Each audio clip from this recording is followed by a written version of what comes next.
회사 동료로 처음 만난 남자친구는 가끔씩 보면 세상 물정을 모른다 싶을 때가 있었지만 그게 연애하는 동안에는 크게 문제가 된 적은 없었습니다.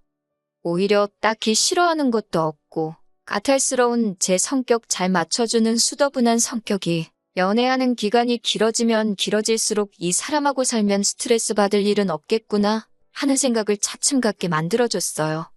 같은 회사에 다니면서 동고동락하다 보니 일 때문에 서로 투닥거리기도 많이 했지만 같은 해에 회사에 들어간 입사 동기이기도 하고 회사 내에 몇 안 되는 또래이다 보니 서로의 상황 같은 게 더 잘 이해가 되었던 것 같아요. 그러다 보니 정도 빨리 들게 되었고 누가 먼저랄 것도 없이 사내 연애를 시작하게 되었네요. 사내 연애를 해보신 분은 알겠지만 회사에 아무리 비밀로 해도 티가 나긴 하나 봐요. 다른 직원들은 저희가 연애하고 있다는 사실을 다 알고 있던 것 같은데 저희는 그걸 감쪽같이 속이고 연애를 하고 있었다고 생각했습니다. 아무튼 연애하면서 크게 다투지도 않고 서로의 고충도 그 누구보다 잘 이해해줄 수 있는 상황이다 보니 그렇게 쭉 별 탈 없이 연애를 계속해왔습니다. 나중에 가서는 회사 사람들이 다 알고 있다는 걸 깨닫고 공개 연애로 전환을 하게 되었어요. 회사 내 공식 커플이 되다 보니 결혼 언제 하느냐는 이야기도 자주 듣게 되었고 아무래도 응원도 자주 받고 사람들의 관심을 받으니 조금 부담이 되기는 했습니다. 저나 남자친구나 본가는 따로 있고 집에서 나와 자취를 하고 있었는데 연애 기간이 길어지다 보니 자취방 계약도 새로 갱신을 몇 번 해야 했고 그럴 때마다 새로운 거처를 찾을 때 회사랑 얼마나 가까운가 위치도 중요한 게 여겼지만 한편으로 서로의 자취방에서 얼마나 가까운지도 계산해가면서 새로 방을 구해왔어요. 그러다 보니 서로 점점 사는 곳이 가까워졌습니다. 회사에서도 매일 보는 사이긴 하지만 퇴근길까지 같아지다 보니 문득 그런 생각이 들더라고요. 어차피 이렇게 오래 만나왔는데 차라리 결혼을 하는 게 맞지 않나? 싶었습니다. 퇴근하면 남자친구가 항상 같이 지하철을 타고 저를 집 앞까지 바래다 줬었거든요. 남자친구는 저를 집까지 바래다 주고 집까지는 걸어서 돌아갔습니다. 퇴근길 방향이 같은 방향이기는 했지만 동네가 달랐기 때문에 집까지 걸어서 30분을 더 걸어가야 했어요. 언젠가부터 서로 일하느라 피곤해서 지쳐있는데 굳이 이렇게 할 필요가 있나 싶더라고요. 차라리 결혼을 해서 둘이 같이 살면 여러모로 출퇴근도 같이 하게 될 테고 한 집에 사니까 빙 돌아서 집에 갈 필요도 없고 집도 월세로 제 방, 남자친구 방에서 어떻게 보면 2배로 내고 있는 상황이나 마찬가지인데 그럴 바에 대출 2, 3억 받아서 신혼집 구해 이자 내는 거나 방 2개 월세 내고 사는 거나 별반 차이가 없을 것 같았고 여러모로 서로한테 이득이 되는 거 아닌가 하는 생각이 들었습니다. 따로 청혼을 받은 건 아니지만 제가 그렇게 낭만적인 거 찾고 그러는 성격도 아니다 보니 그런 형식적인 건 생략했어요. 분위기 좋은 데서 촛불 몇 개 켜놓고 명품 반지에 명품 가방 선물 받으며 프로포즈 받는 그런 뻔한 청혼을 받을 바에야 차라리 그 돈으로 서로를 훌륭하게 키워준 양가 부모님들께 선물 같은 걸 드리는 게 맞지 않나 싶었거든요. 그래서 그때부터 결혼 준비를 위해 서로의 상황을 오픈하게 되었습니다. 서로 월급이야 같은 회사 다니고 있고 입사 동기이다 보니 누구보다 서로가 얼마나 버는지에 대해선 잘 알고 있었어요. 그런데 각자 모아놓은 돈에 대해 이야기를 하는데 남자친구가 모아놓은 돈이 월급에 비해 너무 적었습니다. 데이트할 때도 비용은 번갈아 가면서 내고 자취하는 곳도 서로 비슷한 곳에 한 푼이라도 싼 곳을 찾아서 구해 살고 있었어요. 데이트할 때나 필요한 걸 살 때나 이것저것 가격 비교하면서 합리적인 소비를 하는 사람이었고 알뜰살뜰한 면모 또한 결혼 상대로 생각하기에 좋은 장점을 가지고 있는 사람이라고 생각했습니다. 거기에 퇴근 후에도 저를 항상 집까지 바래다 주던 사람이기에 어디 쓸데없는데 돈 쓰러 다니는 사람이 아닌 것 또한 알고 있었고요. 그런데 입사 4년차가 된 우린데 1년치 연봉만도 심지어 갓 입사했을 때 1년치 초봉만도 못한 금액을 모아놓은 돈이랍시고 보여주고 있으니 저는 처음에 이 사람이 나를 놀래켜주려고 장난을 하는 건가 싶었습니다. 그런데 제가 심각하게 나오는데도 별 해명도 못하고 쩔쩔매고 있는 걸 보니 무언가 사연이 있어도 있구나 하는 안 좋은 예감이 들더라고요. 남자친구를 닥달해서 무슨 일인가 자초지종을 캐봤습니다. 도무지 입을 열지 못하다가 결국 자초지종을 실토하더라고요. 남자친구는 혼자서 자취생활을 하면서 부모님 아파트 대출금을 갚아드리는 걸로 모자라 생활비까지 보태주고 있었던 겁니다. 이미 거기서 월급의 절반이 날아가 버리니 혼자 생활비에 이것저것 하고 나면 남는 것도 없었던 거고요. 오히려 용케 그만큼이나 모았다 싶을 정도다 싶었어요. 남자친구 손에 남는 게 거의 없던 거예요. 제가 알기로 남자친구가 외아들도 아니고 다른 형제들이 있는데 다른 형제들도 부모님한테 생활비며 대출금이며 이렇게 갚아주고 있느냐 물어보니 다른 형제들은 자기 버는 만큼 벌지 못해서 혼자서만 하고 있다고 합니다. 사람이 착해 빠진 건지 멍청한 건지 자기가 월급의 반을 부모님한테 갖다 바쳐도 다른 형제들 버는 돈하고 비슷하니 그게 공평하다는 거예요. 자식된 도리로 부모님 도와주는 거 당연하다고 생각하지만 남자친구의 경우에는 그 정도가 너무 심하다 싶었습니다. 그리고 부모님 봉양을 혼자 하고 있는 거나 마찬가지인데 그게 공평하다고 생각하다니. 솔직히 호구도 이런 호구가 또 있을까 싶었어요. 부모님도 심지어 남자친구의 형제들마저도 남자친구를 등쳐먹고 있는 거잖아요. 그걸 바보같이 지 혼자만 모르고 있는 거고요. 남의 집 기둥은 뽑아오는 거 아니라는데 제가 결혼까지 생각하고 3년 가까이 연애를 해온 내 남자친구가 바로 소문으로만 듣던 남의 집 기둥이라는 사실에 정신이 다 아찔해지더라고요. 남자친구한테 솔직하게 말했습니다. 당신은 참 좋은 사람이고 그 모습에 결혼까지 생각했지만 가족을 책임져야 하는 상황이라면 결혼에 대해서 다시 생각해봐야겠다고요. 남자친구도 자기가 처한 상황이 무언지 알고는 있는지 제 말에 대답을 이어가지 못하더군요. 연애를 시작했을 때 결혼을 전제로 시작한 건 아니었지만 그래도 미리 알려주지 않았다는 게 원망스럽기까지 하더라고요. 그렇게 한참 서로 아무 말 없이 있다가 남자친구가 무거운 입을 열었습니다. 앞으로 결혼하게 되면 부모님 집 대출금을 내주는 건 그만하겠다고요. 그리고 저한테 경제권을 넘겨준다고 하더라고요. 하지만 돈 관리를 전적으로 저에게 맡기는 대신에 부모님께 생활비까진 아니어도 어느 정도 용돈을 챙겨줬으면 싶다는 겁니다. 그 액수는 그때그때 저한테 허락을 받거나 합의하는 선에서 말이지요. 이때까지만 해도 남자친구가 정말 큰 결심을 했다고 생각했고 믿어도 되겠다는 생각을 했습니다. 당장 차이나는 돈 얼마 정도는 크게 신경 쓰지 않아도 되겠다는 생각을 했어요. 어차피 남자친구가 제가 모아놓은 돈만큼 돈을 모아놓았다 하더라도 결국 신혼집을 구할 때 대출은 선택이 아닌 필수나 마찬가지인 상황이었으니 말입니다. 당장 제가 몇 천만 원 더 내긴 하겠지만 앞으로 자녀 계획까지 생각해보면 집안의 가장이 될 남자친구가 더 오래 일을 하게 될 것이고 그때가 되면 제가 지금 내는 돈 몇 천만 원만큼 혼자서 외벌이로 감당을 해야 할 때가 올 거였으니까요. 일단 남자친구를 저희 부모님에게 먼저 소개를 시켰습니다.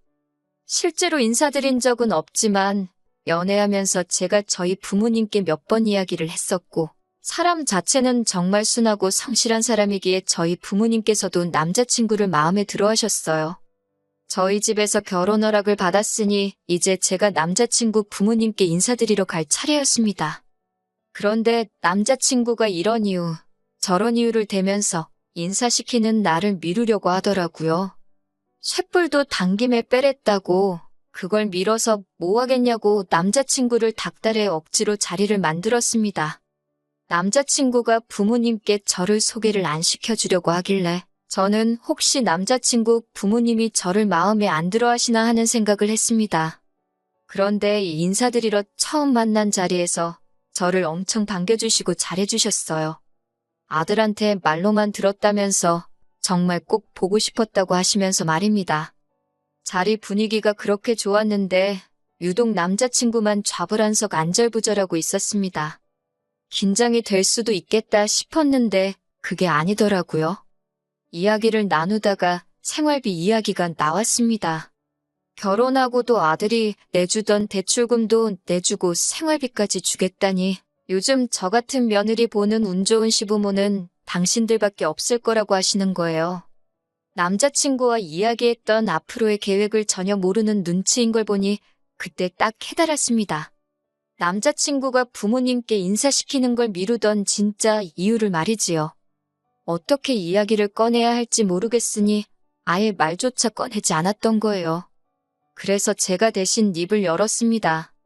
그건 남자친구가 말씀을 아직 안 드린 것 같은데 결혼 후에는 저희도 신혼집을 구하면서 대출금이 생기고 경제적으로 빠듯해지기 때문에 불가능하게 될 것 같다고요. 그 말이 끝나기가 무섭게 남자친구 어머니의 표정이 싹 바뀌더라고요.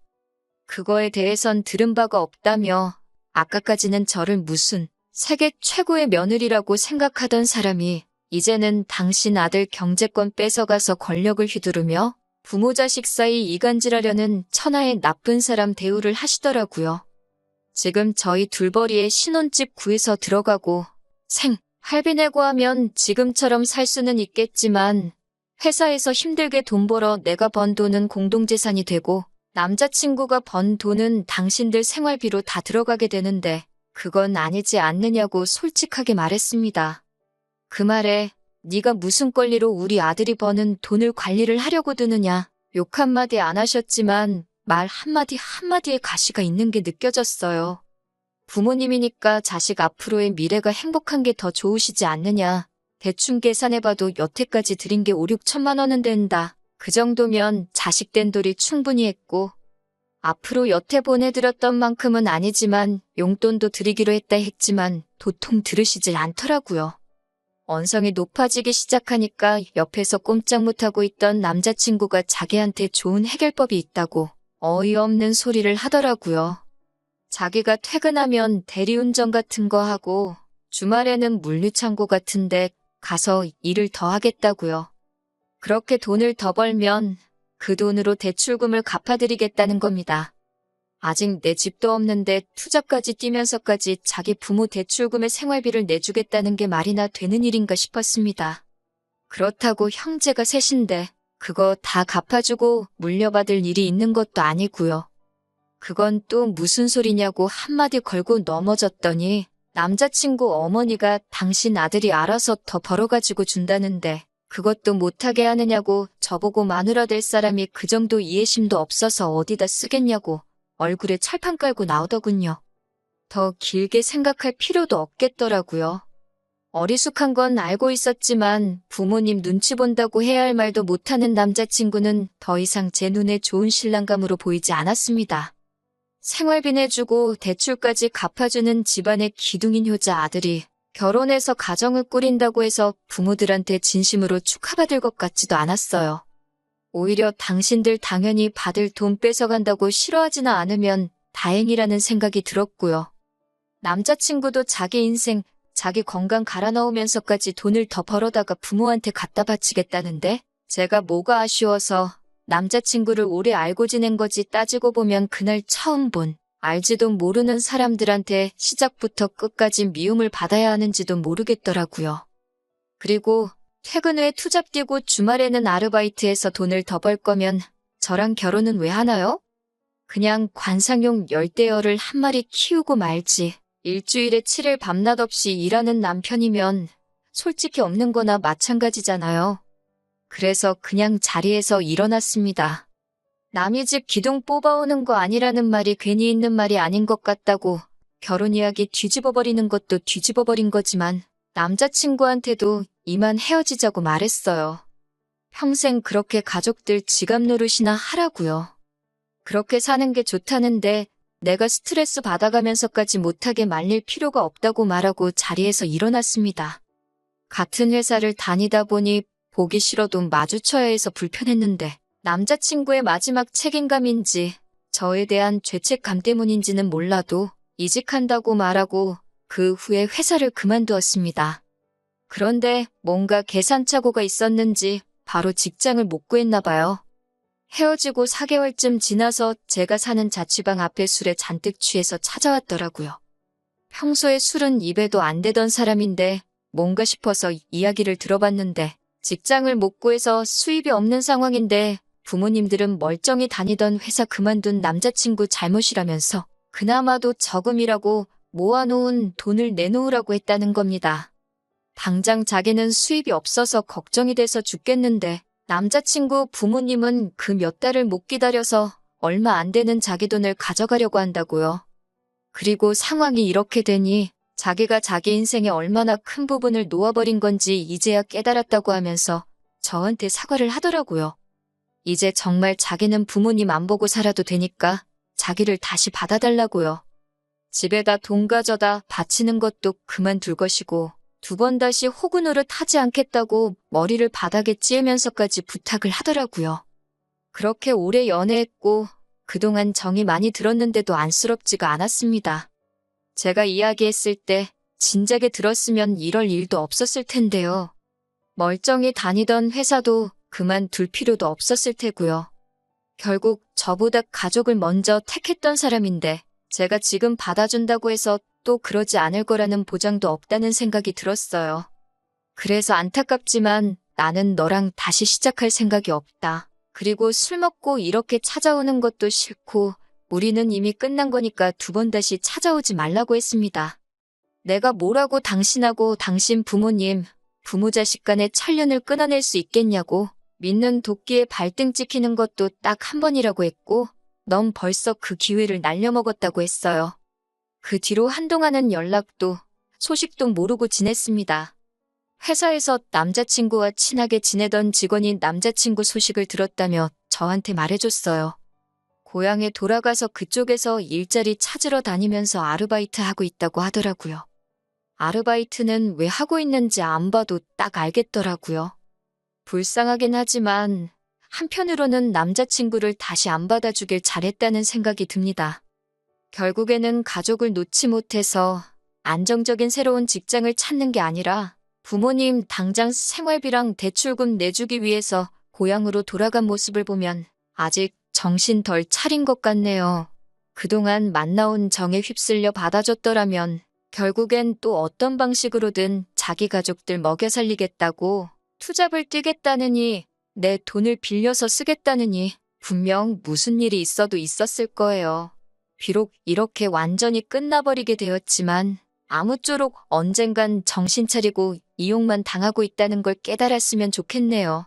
키워준 은혜, 당연히 헤아릴 수 없을 만큼 커다란 것이겠지만 자기 인생까지 갈아서 갚아야 할 정도로 가스라이팅을 당한 모습을 보니 그냥 한편으로는 안쓰럽기도 한 것 같아요. 저랑은 이제 헤어졌으니 제가 더 이상 신경 쓸 일은 아니지만요. 정신 차리면 그만둘 것이고 정신 못 차리면 앞으로도 저렇게 살아가겠죠.